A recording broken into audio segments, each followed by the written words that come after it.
Bienvenidos a Iglesia La Fe en Jesucristo, en transmisión directa desde Montesión.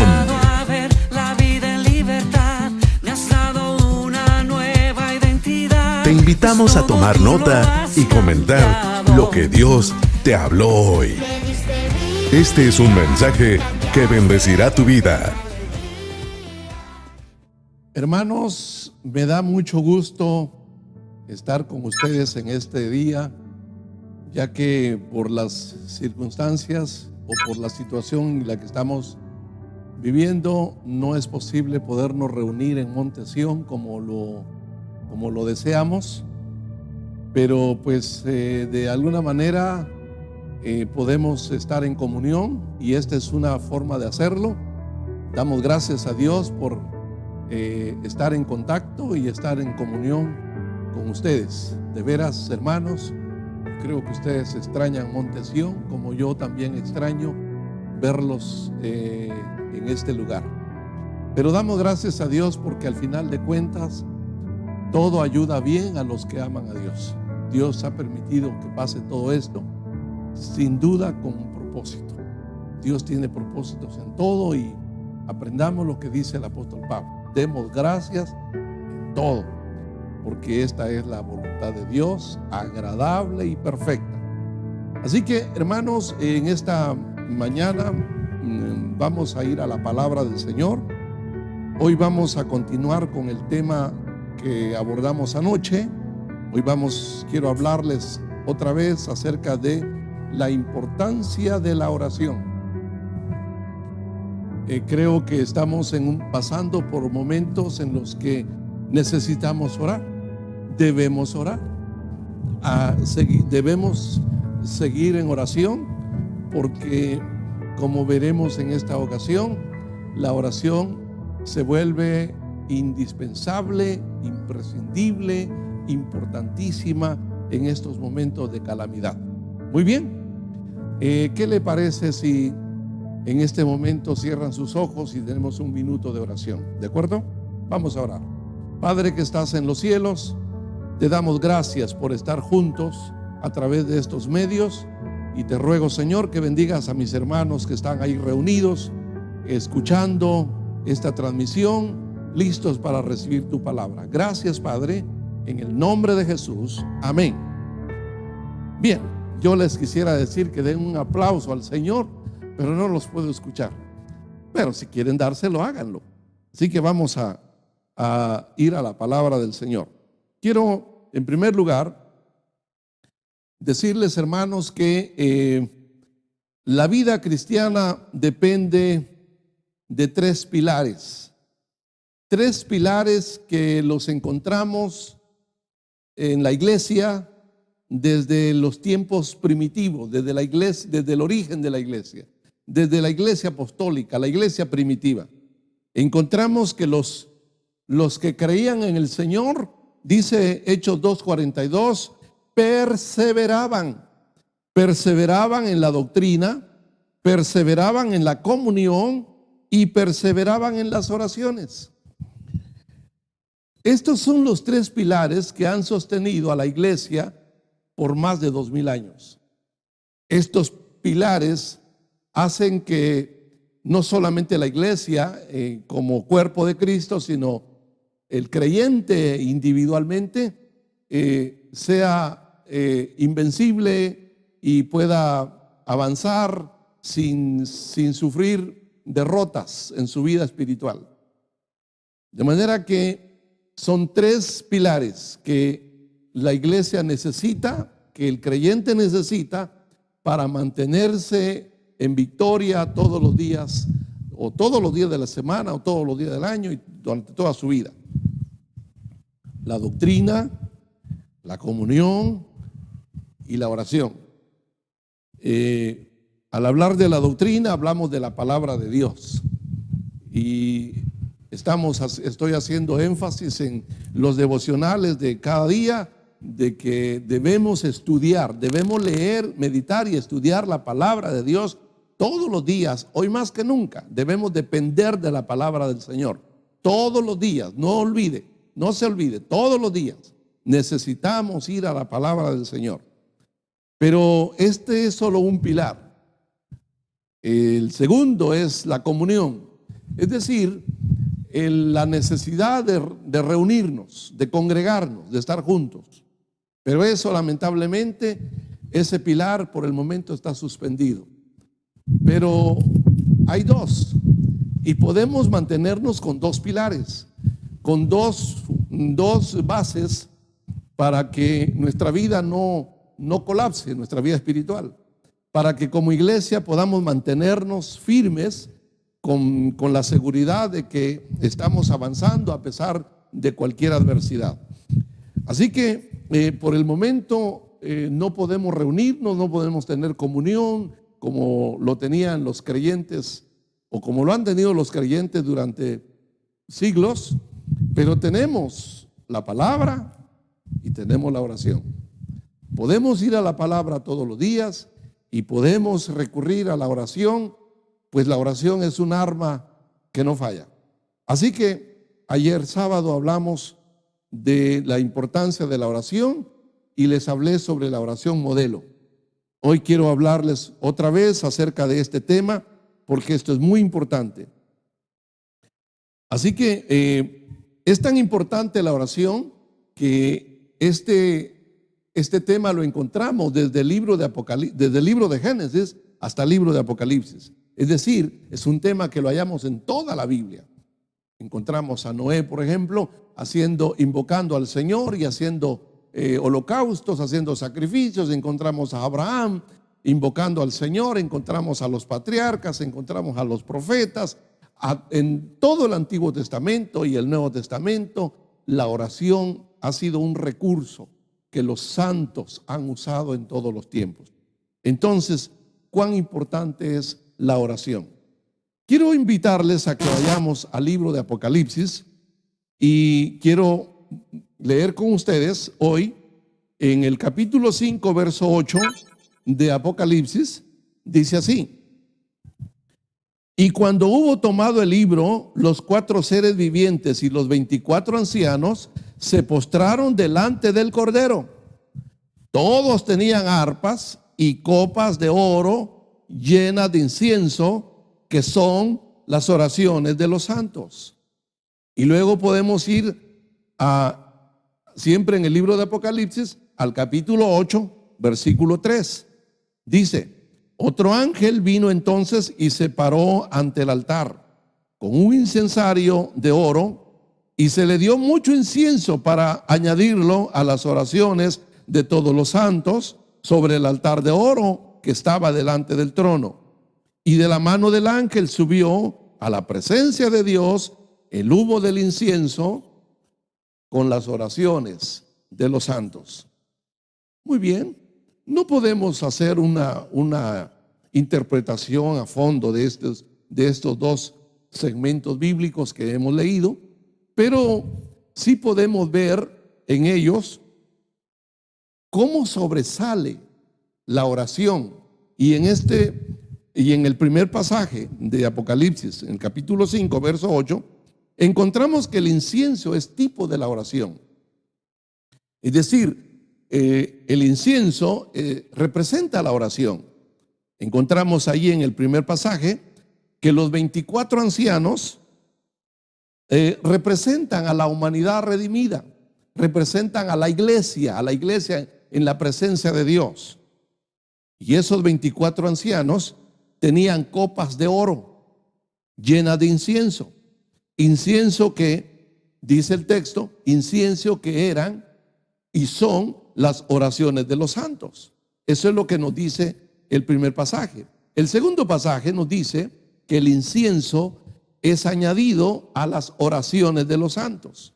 En el segundo pasaje que leímos en Apocalipsis, encontramos a un ángel que tiene un incensario de oro. Y si tenía un incensario, sin duda que tenía brasas en el interior del incensario. Al incensario, dice el texto, es añadido incienso. Y se une, el incienso quemado se unía a las oraciones de todos los santos. En el tabernáculo del Antiguo Testamento, Los sacerdotes quemaban incienso por la mañana y por la tarde, todos los días del año. Incienso por la mañana, incienso por la tarde, era quemado en el interior del lugar santo. En el lugar santo había un mueble que se conocía como el altar del incienso. El altar del incienso estaba en el centro del lugar santo y a los lados estaba el candelero de oro y en el otro lado estaba la mesa de los panes. Pero en el centro estaba estaba el altar de oro donde se quemaba el incienso, y enfrente del altar de oro estaba la cortina que separaba el lugar santo del lugar santísimo. Cada mañana y cada tarde el sacerdote quemaba incienso dentro del lugar santo. Ahora el libro de Apocalipsis nos dice que el incienso representa las oraciones de los santos. Y es que David en el Salmo 141, en el verso 2, dijo: suba mi oración delante de ti como incienso. Esto nos lleva a la idea de que el incienso estaba relacionado con la oración. Hoy no tenemos que quemar incienso porque las oraciones son el incienso de los santos. Hoy nuestras oraciones suben a la presencia de Dios en lugar del incienso que se quemaba en el lugar santo todos los días, en la mañana y en la tarde. El incienso era una especie aromática que llenaba el lugar santo de olor fragante. Entonces era un aroma agradable a Dios. El incienso en sí es un tipo de Cristo. Es un tipo de Cristo porque Cristo es ese olor fragante que Dios encontró estando Él entre nosotros. En realidad, todos nosotros despedimos un olor muy desagradable delante de Dios, pero Cristo vino, Él vivió entre nosotros, y su vida, su muerte y su resurrección fue tan agradable al Padre que vino a ser como el aroma del incienso. Recordemos que los magos que vinieron del oriente, entre las tres cosas que le traían como regalo, le traían incienso. El incienso tiene que ver con Dios. Así que el incienso es tipo de Cristo. Y para que nuestras oraciones sean de olor fragante, nuestras oraciones necesitan los méritos de Cristo. ¿Por qué? Porque nuestras oraciones son imperfectas. Nosotros oramos, pero oramos en medio de nuestras imperfecciones. Nuestras oraciones no son perfectas. Necesitan los méritos de Cristo, los méritos de Jesús, de su vida justa. Necesitan de su justicia. Necesitan de su muerte en la cruz como ofrenda por el pecado. Necesitan de la resurrección de Jesús, de su ascensión, es decir, del incienso que fue agradable a Dios. Nuestras oraciones necesitan los méritos de Jesús para que nuestras oraciones sean agradables a Dios. Por eso es que encontramos que en el segundo pasaje de Apocalipsis el ángel agregaba incienso a las oraciones de todos los santos. ¿Por qué decimos que nuestras oraciones son imperfectas? Bueno, porque a veces oramos apurados, apresuradamente, porque nos falta tiempo, porque pensamos en todo y planeamos todo, pero menos para orar. Entonces oramos corriendo, hacemos telegramas de oración, hacemos notitas de oración, y así es como oramos. Y a veces en el camino vamos orando porque no tenemos tiempo supuestamente para orar. Nuestras oraciones son imperfectas. A veces oramos con falta de humildad, y cuando oramos con falta de humildad, nuestras oraciones son egoístas.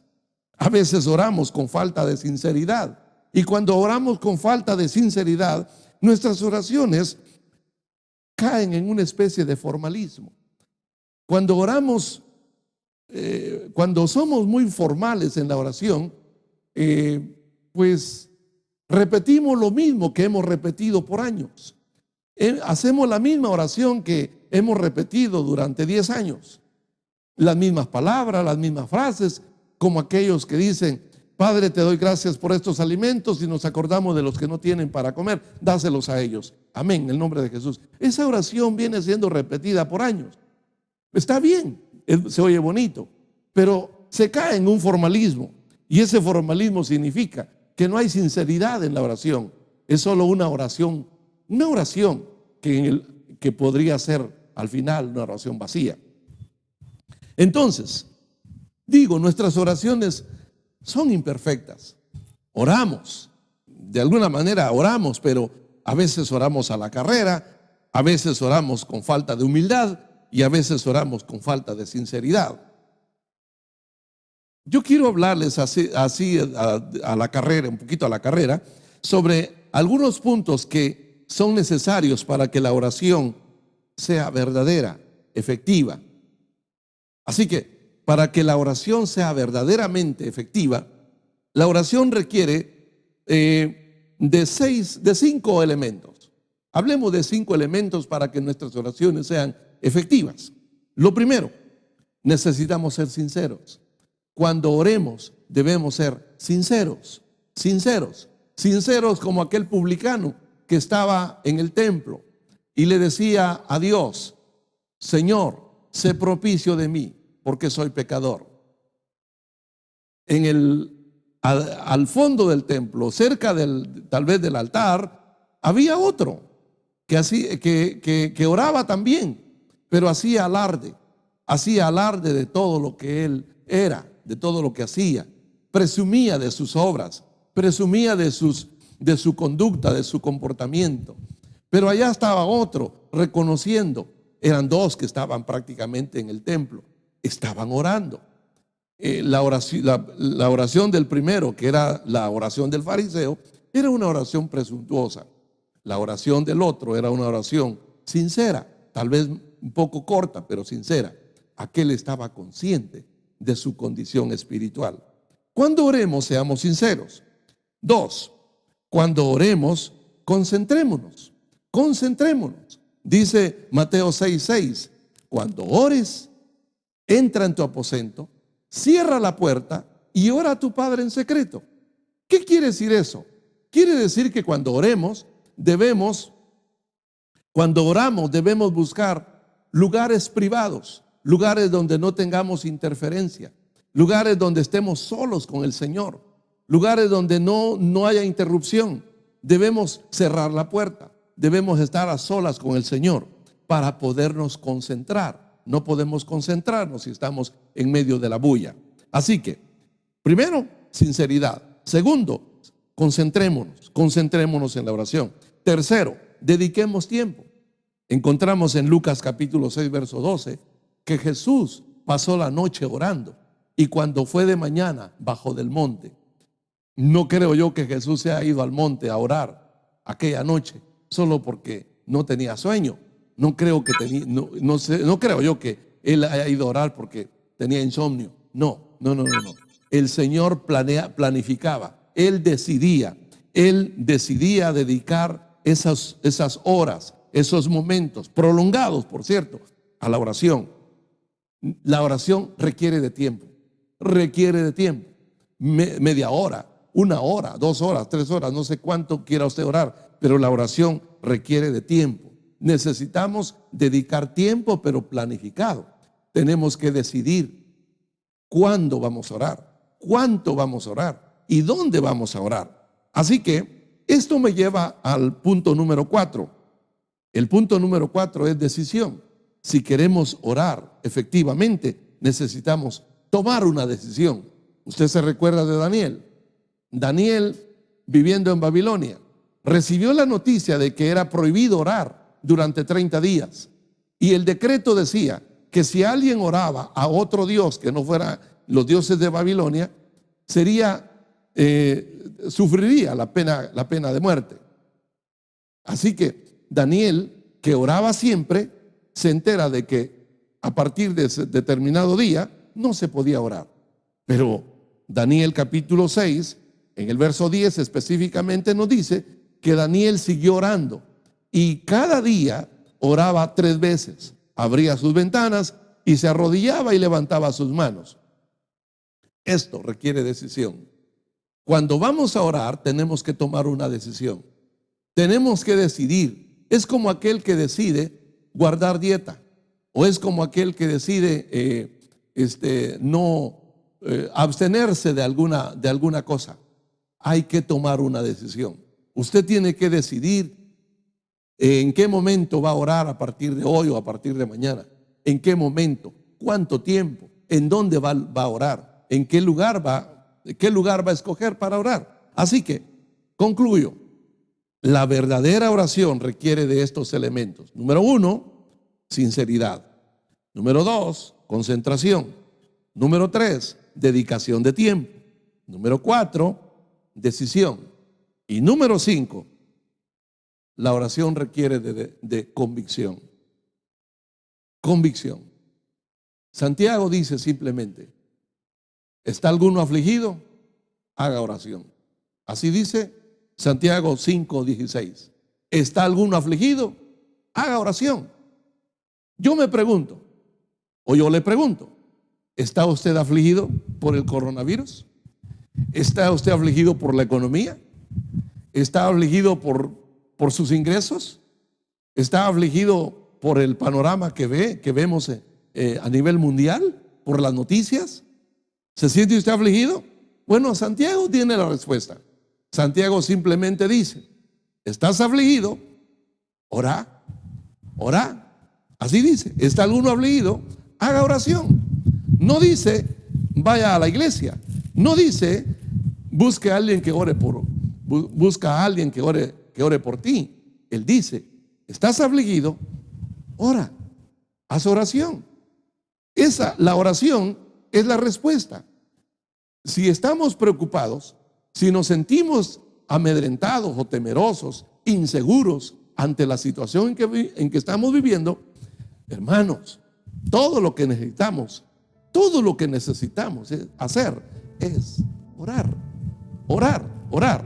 Recuerde, hay 3 pilares que sostienen la vida cristiana. Número 1 es la palabra de Dios. Debemos leer ese libro, la Biblia. Debemos leerlo todos los días. Ese encuentro con Dios debe ser usado. La palabra de Dios. Segundo, la comunión con los santos. Ese pilar por el momento está suspendido. Pero el tercero es la oración. Así que con la palabra de Dios y con la oración saldremos adelante. ¿Le parece? Yo creo que sí. Hermanos, me da mucho gusto de estar con ustedes en esta mañana, domingo 22 de marzo. Estamos orando al Señor para que todo esto pase y todo vuelva a la normalidad. Creamos a Dios, leamos la palabra y oremos. Hagámoslo en familia, hagámoslo en el hogar. Las cosas van a pasar. Estoy seguro, porque para Dios no hay nada imposible. Hermanos, que Dios los bendiga. Amén. Gracias por tu sintonía a nuestro mensaje. Comparte todo el contenido que nuestra iglesia ha dispuesto para bendecir tu vida. Usa el hashtag Fe Más Que Nunca para compartir tus palabras de ánimo con la demás congregación. Somos Iglefe, la fe que nos mueve.